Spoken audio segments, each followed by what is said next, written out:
reading is from Paul's letter to the Colossians, Colossians chapter 3.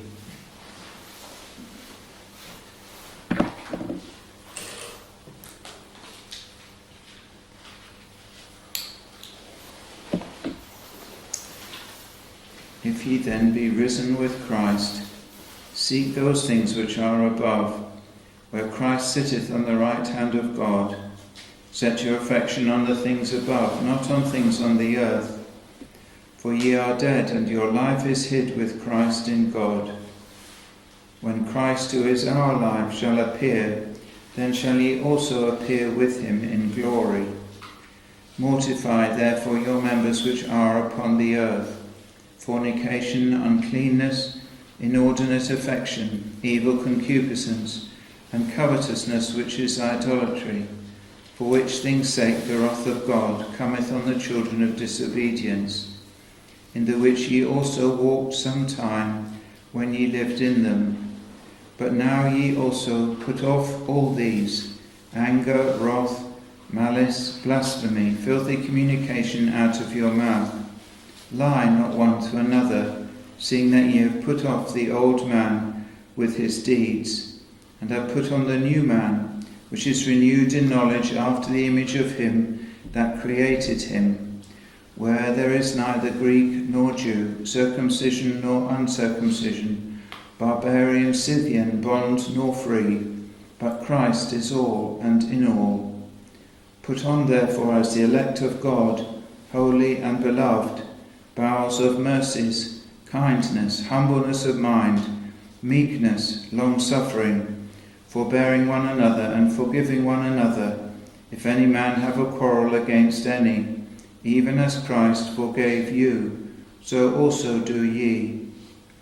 And above all these things put on charity, or love, which is the bond of perfectness. And let the peace of God rule in your hearts, to the which also ye are called in one body, and be ye thankful. Amen. May the Lord bless to our hearts the reading from his precious word. Now I've entitled this New Clothes for the Believer, or I might say New Clothes Fit for the Elect. And I'd like to consider these verses 12 through to 14. Wonderful words: put on therefore as the elect of God, holy and beloved, bowels of mercies, kindness, humbleness of mind, meekness, long-suffering, forbearing one another and forgiving one another, if any man have a quarrel against any, even as Christ forgave you, so also do ye. And above all these things put on charity, which is the bond of perfectness. And here Paul, the apostle, setting forth the command really to love the brethren, to love one another. I think it does extend further as well in one sense, but particularly to love the people of God, the other people of God. Elsewhere it is spoken of many times in the New Testament. I was thinking, is there a letter of Paul that does not mention it? Certainly, obviously, very prominently in 1 John, encouraging, commanding and setting it before us as a very simple evidence that we are the Lord's, that our hearts have been changed, we have been made, as he says here, put on the new man, which is renewed in knowledge after the image of him that created him. And in 1 Thessalonians 4, Paul exhorts them to love the brethren, even as they do, as they, in one sense, do instinctively. And these gracious commands here, which in one sense are a blessed thing for us to seek to do, to encourage us in different ways, but I think all essentially loving the brethren.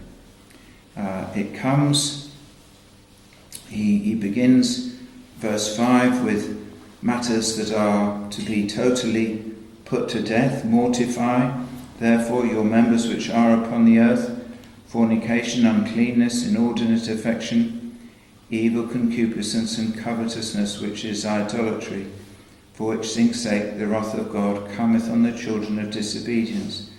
Matters that are wholly unfitting at all for believers, and we are to mortify therefore our members from such things. But here then he goes on and he speaks of things that must be put off.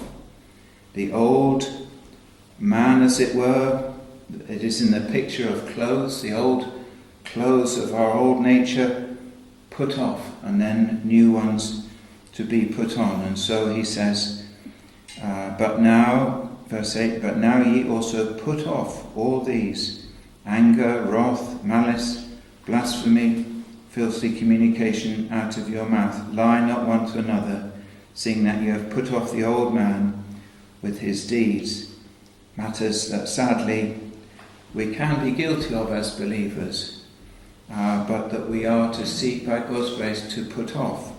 Blasphemy, I think, is not so much blasphemy against the Lord, but speaking evil of others, literally speaking evil.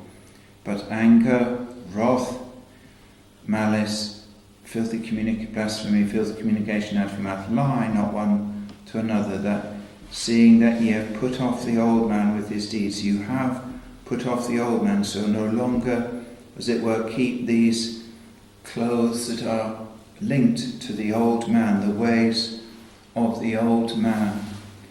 And as J. Adams is teaching sort of Christian counselling, says something must be put off, usually a wrong habit, before something good can be put on. You must deal with the bad things first, and then put on what is right and what is good. And that is what Paul is saying here. We can't, in one sense, if we just put off these things and don't put on the precious graces Paul is encouraging us to, the danger is that we go back to the ways of the old man. As you plant a garden, if you leave the ground bare, you may take off all the weeds, but if you don't put anything in its place, the weeds will soon come back. But the best way to prevent more weeds or taking over is to plant your own flowers or vegetables, whatever it may be. And here it is, I believe, universal to all believers. None are exempt. Have put on the new man, which is renewed in knowledge after the image of him that created him, where there is neither Greek nor Jew, circumcision nor uncircumcision, barbarian, Scythian, bond nor free, but Christ is all and in all. Whoever you are, whatever background you come from, however pagan that may be, uncultured that may be, barbarian, Scythian, whether you're Greek in all the paganism of the Greeks, or a Jew, whatever it may be, this is how you are to live and to exhibit Christ's likeness. It is a wonderful thing to be renewed in the knowledge after the image of him that created him, that God is working in us an image of Christ, that we would reflect him, and these graces surely do gloriously reflect him and how he was when he was on the earth. And so then he says, put on, therefore, seek to cultivate, seek to do these things as the elect of God. You are chosen of God, you are, as he says, holy and beloved, beloved of God eternally, beloved of God, holy, set apart unto the Lord. Therefore, in one sense, live these things out as the elect of God. And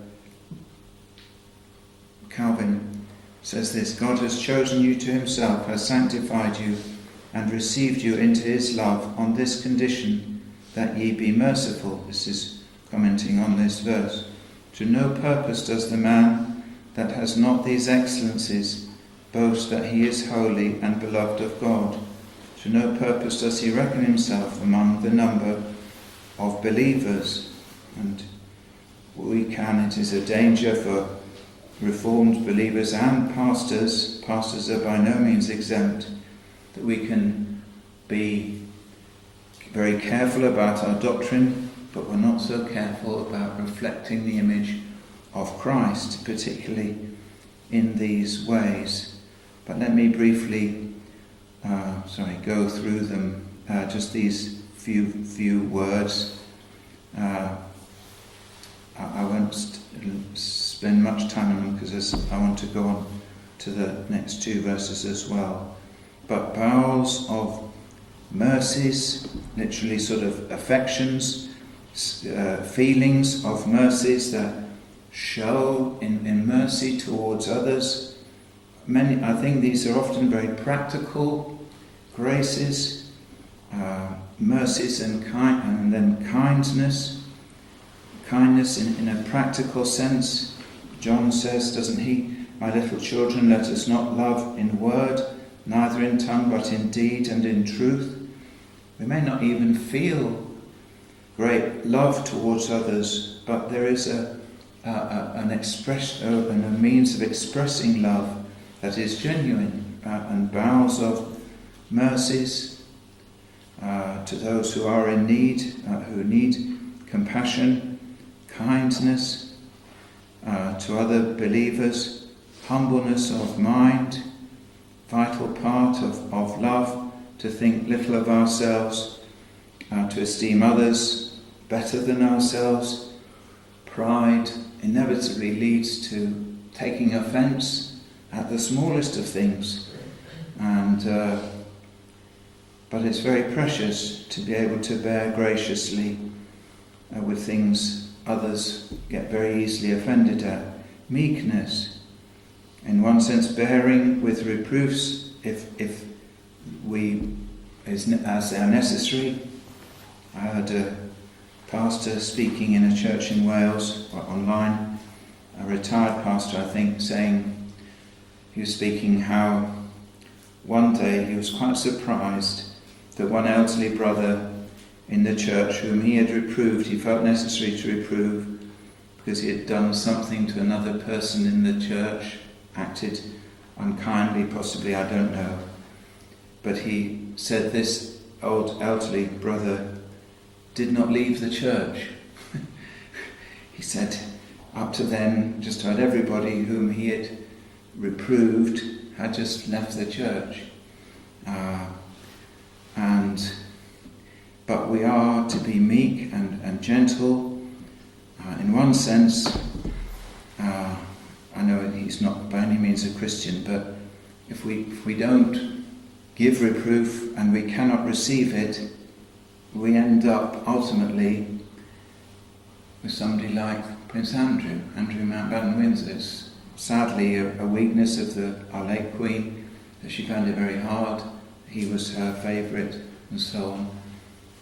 And Adonijah in the scripture, David never reproved. But meekness is so helpful in one sense, to bear humbly, graciously, to bear with differences of opinion and so on.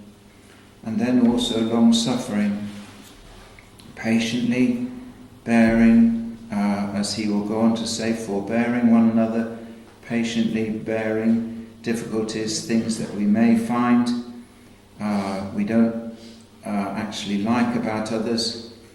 I heard a Iranian lady who brought up a Muslim but who became a Christian eventually, an American. Her parents had emigrated to America many years ago, but she said she went to church. She started going to church, and in her words, it was like going to another planet.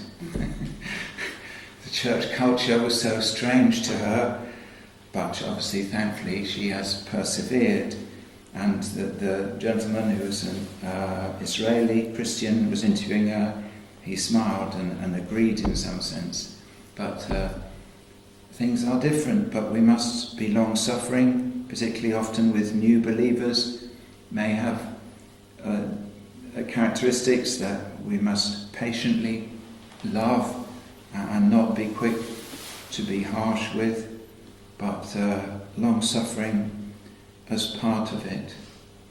I was looking up a different one, but I came across an interview of a lady from a non-Christian home in London who came to the Lord and trained and practiced as an experienced social worker for many years in this country. And she said in her holidays, sometimes she would go behind the Iron Curtain to take Bibles to go and encourage the churches there. And when the Iron Curtain was lifted, she went to Romania initially, straight away after the revolution. But as a social worker, she went to help in the children's homes, which were very terrible. The children, disabled children, both physically disabled and mentally handicapped, would be handed over to the authorities, and they would literally be put in a cot. No stimulation at all. But she went to help in these places and ended up then going to Moldova, where she's helped to set up 4 homes, similar but Christian homes. But in one sense, that is bowels of mercies, kindnesses. I know she's a single lady, but goes to a Reformed church in Cardiff, but precious in one sense. But anyway, I must go on. Put on therefore as the elect of God, holy and beloved, bowels of mercies, kindness, humbleness of mind, meekness, long-suffering, forbearing one another, and forgiving one another. If any man have a quarrel against any, even as Christ forgave you, so also do ye, bearing with one another, forbearing one another, as far as possible, putting up with one another, without saying anything. But if there is a grievous matter that we are greatly offended at, then ultimately forgiving them. Doesn't mean we may not raise it, but ultimately we must forgive. If any man have a quarrel against any, we are to forgive, even as Christ forgave you, so also do ye. We're not permitted, even in the Old Testament, we're not permitted to bear a grudge. The verse where we have love your neighbour as yourself has it in that very verse.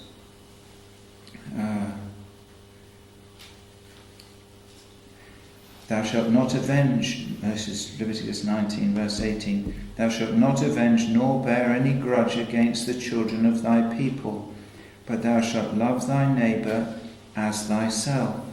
I am the Lord. We are, we are encouraged if our neighbour or our brother sins. In the verse before, thou shalt not hate thy brother in thine heart, thou shalt in any wise rebuke thy neighbour and not suffer sin upon him. But we're not to avenge nor bear a grudge against the children of thy people. And it is a precious thing. It's not it may be a hard thing, but it's not for our hurt, it is for our good. The world doesn't live by that, sadly.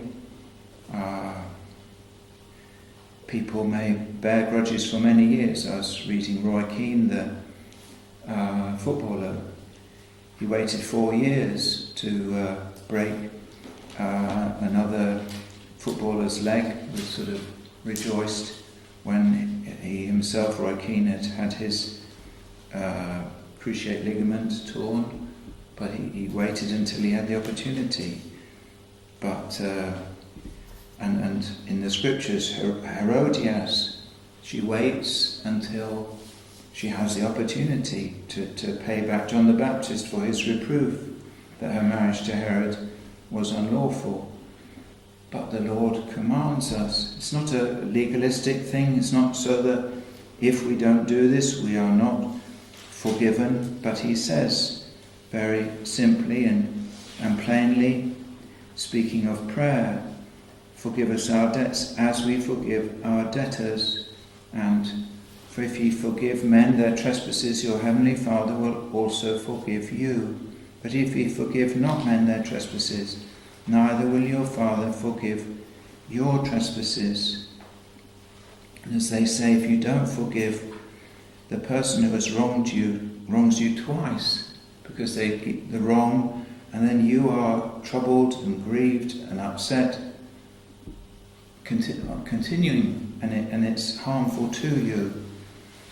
There's a famous instance, a lady, I think it was 2012, Maureen Greaves, a Christian lady, humble Christian lady in Sheffield, whose husband was the organist. He was going on Christmas Eve to play the organ in the Christmas Eve midnight service.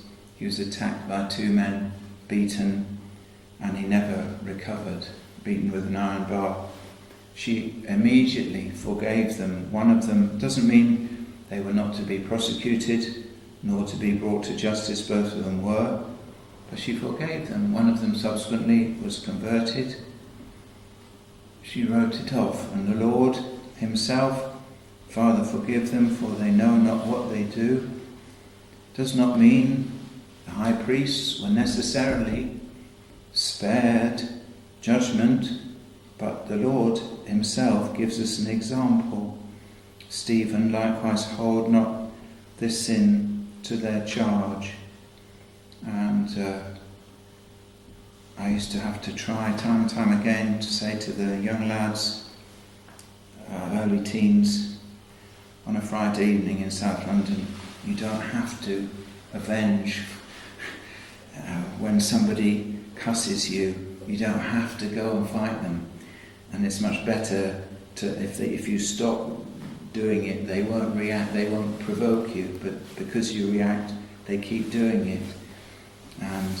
But more solemnly, more seriously, there are some societies in the world, thankfully not too many, have a very serious code of vengeance, and family feuds go on for years and years and years, and many people lose their lives. The Pashtun or the Pathan, it's the same people in Afghanistan.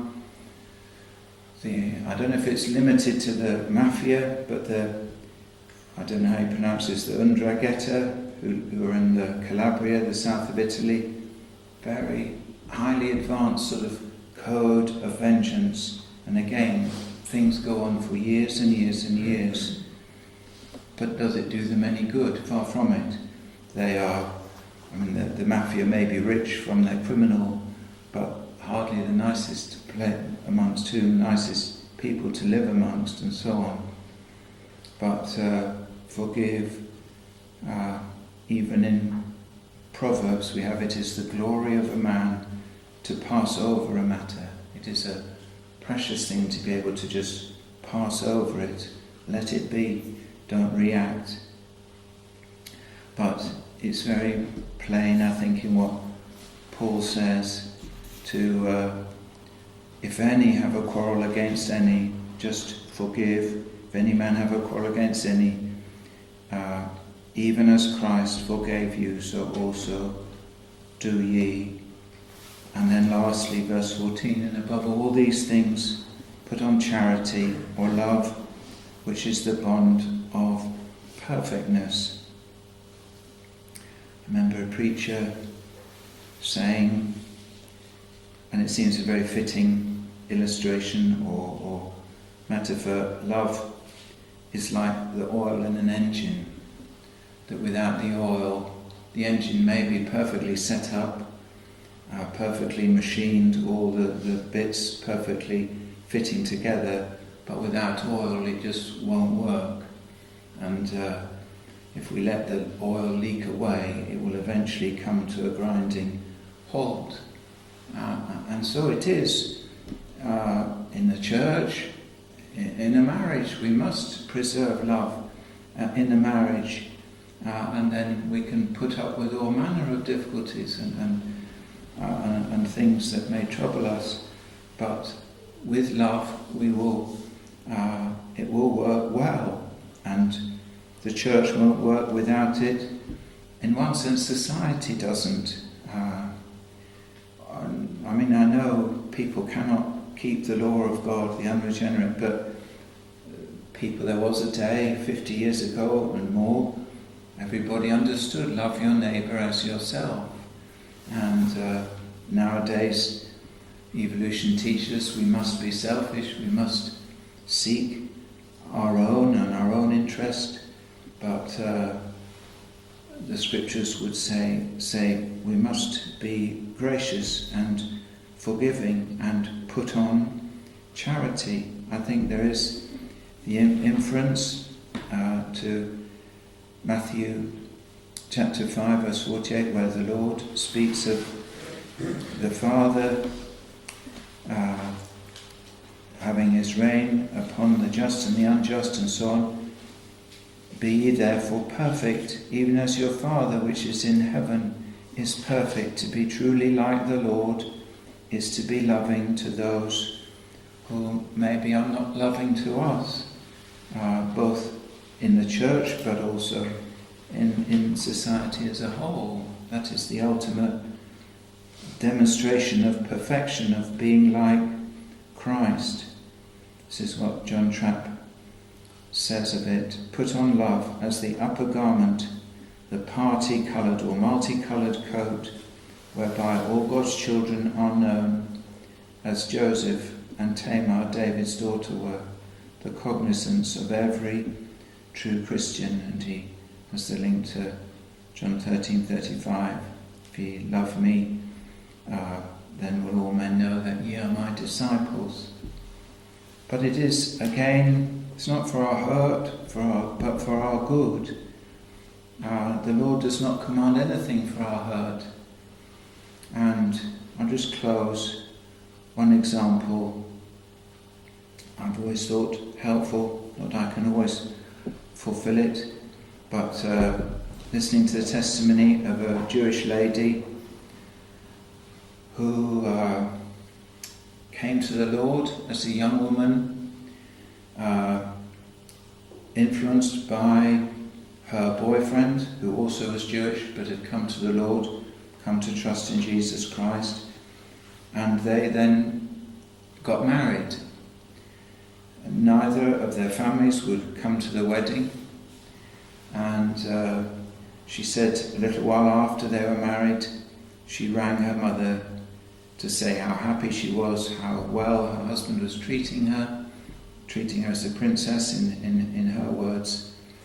And she said her mother just said to her, "Why don't you just divorce him, come back here?"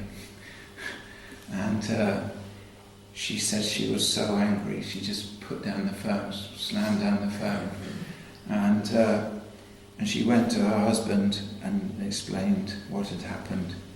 And he said to her, "Well, go back to your mum, apologise for putting the phone down. We are going to love your mum and not let this sort of get between us. We're going to love her." And she said now, and that's obviously many years later, her husband, she said, is probably her mother's third favourite man in all the world, after her grandson and this lady's son, and possibly her husband. But it is for our blessing and our peace. He will go on. Let the peace of God rule in your hearts. Let it rule, to the which also ye are called in one body, and be ye thankful. The Spirit of God works peace in the hearts of believers one with another. Let him rule there and cause you to be gracious and forgiving and merciful, and it will be for our blessing and our good and our happiness. And I won't go on. It's a very simple in one sense. One ought to preach on these things probably more often, but it is for our good and our blessing. I remember when I was a young believer going along to a Bible study in a house up the road from me, and quite different in many ways, but I was very blessed to be able to go there, just humble, ordinary. The husband of the couple who hosted it was just a clerk in British Rail at the time, but he was a godly man, and he would organise camps for children that I went on as a leader in the end. He would help run the Sunday school and so on, but very simple, ordinary, humble folk, and it was such a blessing to me. And none of us are perfect. We all have faults. We all, I'm sure, irritate one another from time to time, but it's very precious if we can be forbearing and forgiving and showing the love of Christ one to another, and showing the world that we are his disciples as well.